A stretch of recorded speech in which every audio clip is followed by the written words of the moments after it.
अब परमात्मा कृष्ण पांडवों से तपस्या का रूप बताए थे और वो तपस्या कराने को वो आदेश भी दिए थे। जहाँ अरण्य वन था और उस अरण्य वन में एक छोटा सा बस्ती था, गांव। उस गांव में वे छिप करके रहा करते थे। एक ब्राह्मण परिवार था, उस परिवार के यहाँ छिप करके वो रह रहे थे। और पास में कलकल निनादनी गंगा प्रवाहित हो रही थी और उसके समीप में एक छोटा सा सुंदर तपोभूमि के रूप में एक मंदिर था। भगवान कृष्ण के आदेशानुसार उसी मंदिर के समीप में तपस्या करने का आदेश दिए थे और पांडव उसी मंदिर में तपस्या कर रहे थे और भिक्षाटन करके अपना जीवन यापन चला रहे थे। तब उस समय वो घनघोर जंगल था। वो जंगल से बाहर निकल के तपस्वी के वेश में जो है कि नहीं भिक्षाटन किया करते थे। बात उस समय की है कि कहा जाता है कि वनवास के बाद महाभारत का युद्ध होना निश्चय था। कहा जाता है कि उस काल में उस गांव के निकट में गंगा प्रवाहित होती थी और वहाँ अरण्य वन के नाम से वह जंगल विख्यात था। उसी वन प्रदेश में माता अरण्य देवी का एक छोटा सा मंदिर था। उस मंदिर में 3 आदम कद की प्रतिमा से सुशोभित मूर्ति था जो महालक्ष्मी, महासरस्वती और महाकाली के रूप में प्रतिष्ठित था। कहा जाता है कि पांडव अज्ञात काल में यहाँ प्रतिदिन पूजा अर्चना किया करते थे और तपस्या करते थे। भगवान कृष्ण के आदेशानुसार युद्ध में विजय कामना के लिए आश्विन नवरात्रि में ये अनुष्ठान का रूप लिए थे और कर रहे थे। अनुष्ठान पूजा कर रहे थे। समय बीतने के साथ एक प्रतिमा, उस मंदिर में जो 3 प्रतिमाएं थी उसमें से एक प्रतिमा महाकाली का अदृश्य हो चुका है। वह प्रतिमा अदृश्य हो गया है, वो अब नहीं है। वर्तमान में वहाँ पर 2 प्रतिमा रह गई है। इस मंदिर के परिसर में राम परिवार, राम लक्ष्मण भरत शत्रुघ्न, सीता जी और हनुमान जी समेत बहुत सुंदर सा मूर्ति स्थापित भी है। देवी के मंदिर के बगल में राधा कृष्ण और श्री लक्ष्मी समेत विष्णु जी का भी एक मंदिर है।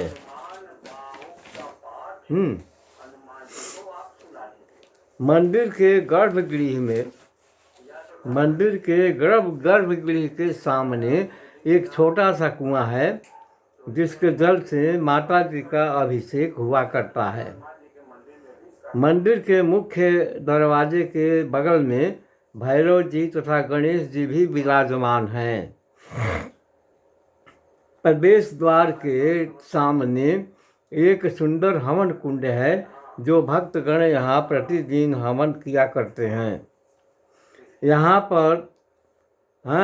प्रतिदिन भक्तों की भीड़ रहती है और माता जी सभी भक्तों की मनोकामना पूर्ण किया करती हैं।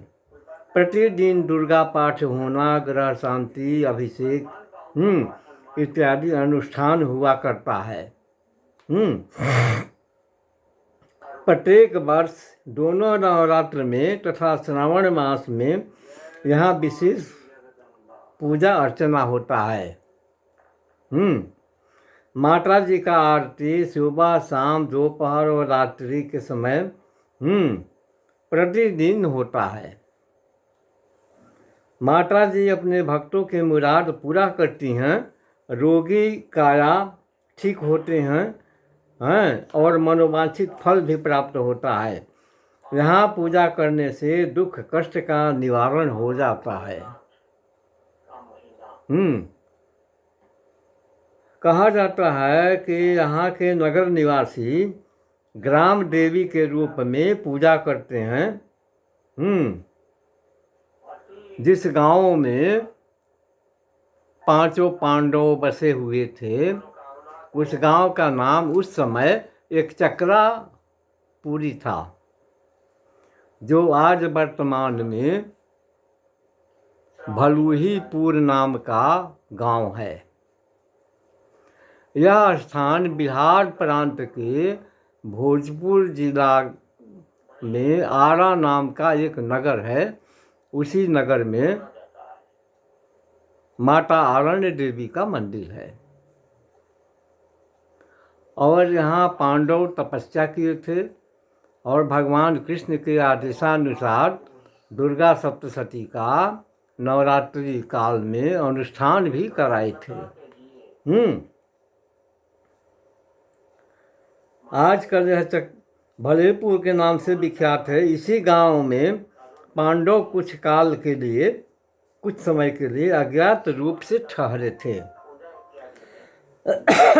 इस गांव के बाहर में, भलुहीपुर के गांव के बाहर में पांचों पांडवों का मूर्ति भी स्थापित है।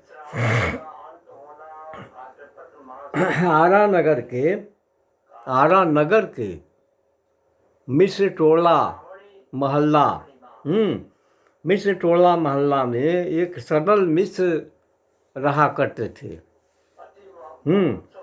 जो साहित्य में महारत प्राप्त किए थे। इनके नाम से सदल साहित्य जो भारत के हर लाइब्रेरी में विराजमान है। श्री मिश्र जी के ऊपर माता आरण्य देवी का साक्षात वरद हस्त था। माता जी वरदायिनी है, इनकी सेवा कभी निष्फल नहीं होती। सदल मिश्र जी के ऊपर में बड़ा कृपा की है माता जी आरण्य देवी, बड़ा कृपा की हैं। धन्य है यह आरा नगर, जहाँ माता आरण्य देवी विराजती हैं। पहले यह नगर शाहाबाद जिला में था, जो आरा जिला कहा जाता था। शाहाबाद आरा के नाम से विख्यात था और वर्तमान में यह आरा जिला 4 भागों में बंट चुका है, जिसमें भोजपुर जिला है। भोजपुर जिला में आरा नगर है और उसी आरा नगर में माता आरण्य देवी विराजती हैं। और इनके बहुत से चमत्कारपूर्ण बात भी है। लोग कहते भी हैं कि माता जी बहुत चमत्कारिणी है। माता जी की पूजा अर्चना करने से हर तरह की सिद्धियां प्राप्त होती है। बहुत से लोग इनकी सिद्धि भी प्राप्त कर चुके हैं। जैसा कि बहुत से लोग कहा भी है, बसुरिया बाबा एक थे जो माता आरण्य देवी का सिद्धि किए थे। एक दानी बाबा नाम का अवघड़ थे, वो भी जो है कि नहीं सिद्धि प्राप्त कर चुके थे। माता जी के मंदिर के पास में गंगा उस समय प्रवाहित हो रही थी और घना जंगल था। उस जंगल का नाम आरण्य वन था। उसी के नाम पर यह आरा नगर बसा हुआ है। जैसा कि लोग कहते हैं। अब रही बात कि मैंने भी देखा है कि माता जी की असीम कृपा बहुत लोगों को है कृपा प्राप्त होते हुए पाया है। और भी हैं। ये ग्राम देवी के रूप में यहाँ निवास करती हैं। बहुत ही सुंदर सुरम्य आदम कट का 2 मूर्ति है यहाँ पर। एक मूर्ति लुप्त हो चुका है और 2 मूर्ति यहाँ है। देखने से मन मोह लेगा।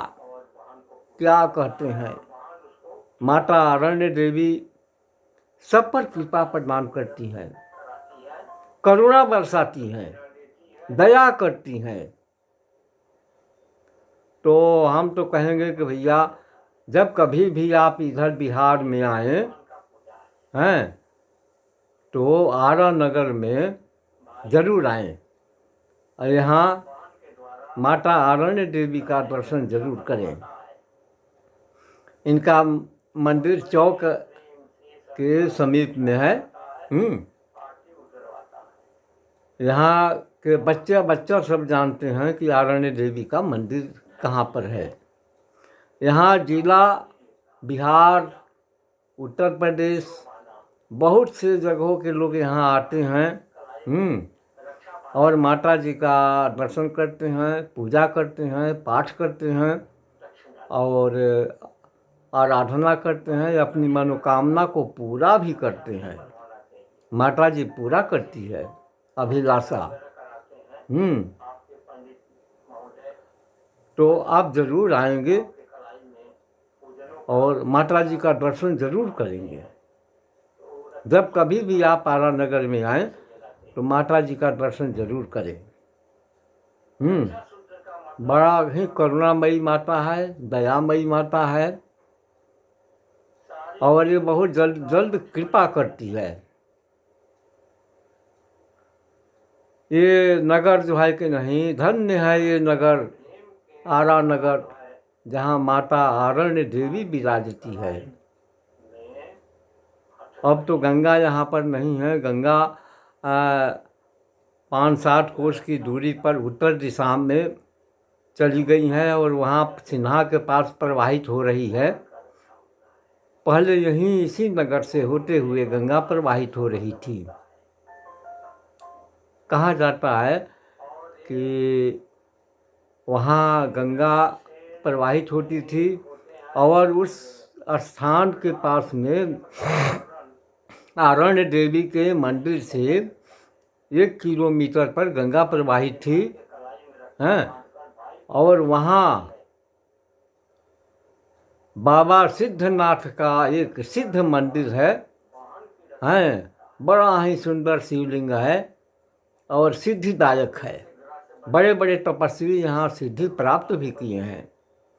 इसके समीप में गांगी, अब तो गंगा नहीं है तो गंगा का एक चिन्ह रह गया है। गांगी नदी प्रवाहित हो रही है।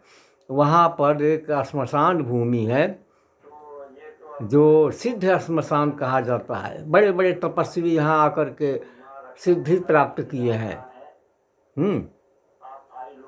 तो है भाई ये नगर, आरा नगर जो है कि नहीं, माता जी की असीम अनुकंपा यहाँ प्राप्त है। आप जरूर आएंगे, माता जी का दर्शन जरूर करेंगे। कुछ नहीं होगा तो दर्शन कीजिए, अर्चना कीजिए, पूजा कीजिए, बस इतना काफ़ी है। माता जी का आशीर्वाद दे दें। जय माई जगदम्बा।